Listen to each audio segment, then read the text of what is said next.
Hello ji, my name is Moin और आज हम बात करने वाले हैं डिजिटल नोमैड वीज़ा के बारे में। मैं पिछले 1.5 साल से मलेशिया में इस वीज़ा पे हूँ और मैंने पूरी एक गाइड भी बना दी है अपने यूट्यूब चैनल पे यार, कैसे आप मलेशिया में डिजिटल नोमैड वीज़ा अप्लाई कर सकते हो, क्या लिविंग एक्सपेंसेस हैं एंड एवरीथिंग। बट काफ़ी मुझे कमेंट्स आते हैं कि यार ये नोमैड वीज़ा एक्चुअल में होता क्या है और ये मिलता किनको है?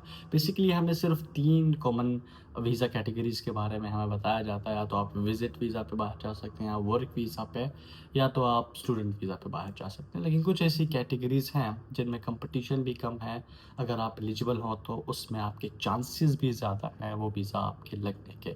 चांसेस ज़्यादा नहीं कहूँगा मैं, ऑलमोस्ट 90% अनलेस कि आपके डॉक्यूमेंट्स में या आपके डिप्लोमेटिक कोई मसले ना हो आपकी कंट्री के साथ। सो दुनिया में 40 से ज़्यादा ममालिक हैं जो डिजिटल नोमैड वीज़ा ऑफ़र करते हैं। वो सिंपली ये कहते हैं कि अगर आपका काम दुनिया के किसी भी कोने से हो सकता है, आपका कोई रिमोट कॉन्ट्रैक्ट हो या आप आईटी में हो, फाइनेंस में हो, एचआर में हो, एडमिनिस्ट्रेशन में हो, आप किसी भी प्रोफ़ेशन में हो जिसमें आपका काम ऑनलाइन रिमोटली हो सकता है, तो आप हमारी कंट्री में आ सकते हैं और यहाँ से आप काम कर सकते हैं।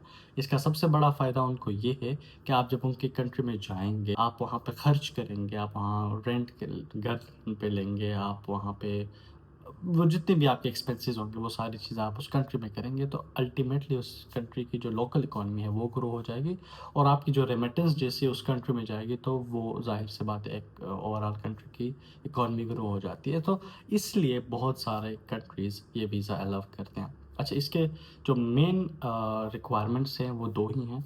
एक तो ये है कि आपके पास एक वैलिड कॉन्ट्रैक्ट हो, एक रिमोट जॉब हो।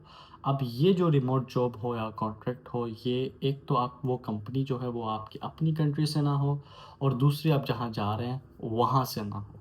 इन दोनों कंट्रीज़ से अगर आपका कॉन्ट्रैक्ट नहीं है, आपका कॉन्ट्रैक्ट कहीं और से है अराउंड द वर्ल्ड, देन आप एलिजिबल होते हो। सेकेंडली, जो फाइनेंशियल एलिजिबिलिटी क्राइटेरिया हर कंट्री ने अपने हिसाब से रखा हुआ है।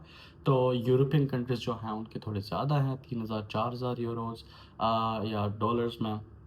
और जितनी भी south east Asia, south American countries हैं, उनके आप 1500 से लेके 2000 से लेके 2500 तक जो एलिजिबिलिटी, जो इनकम है, वो हो जाती है। सो हम आपके लिए एक सीरीज़ स्टार्ट कर रहे हैं। सो फॉर नेक्स्ट 30 डेज़ मैं रोज़ डेली एक video in the form of short और रील अपलोड करूँगा, जिसमें हम एक कंट्री को डिस्कस करेंगे जो कि नोमैड वीज़ा ऑफ़र करता है, उनकी क्या रिक्वायरमेंट्स हैं, आप अप्लाई कैसे कर सकते हो और तमाम चीज़ें।